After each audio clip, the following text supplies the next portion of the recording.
संक्रांतीला आवर्जून काळ्या रंगाचे वस्त्र किंवा कपडे का घातले जातात?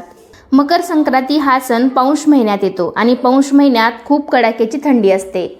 हिवाळ्यामध्ये जास्त थंडी असते, त्यामुळेच अधिक उष्णता शोषून घेणारे काळे कपडे या दिवशी आवर्जून परिधान केले जातात.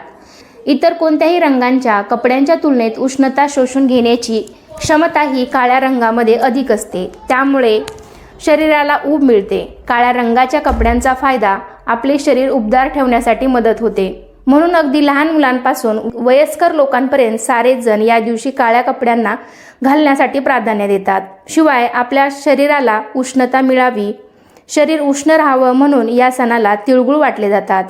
याचं कारण हेच की सणाच्या निमित्ताने आपल्या शरीरात तिळाचे काही पोषक तत्व जावेत आणि आपलं थंडीपासून संरक्षण व्हावं म्हणून संक्रांती या सणाला तिळगुळ खाल्ले जातात.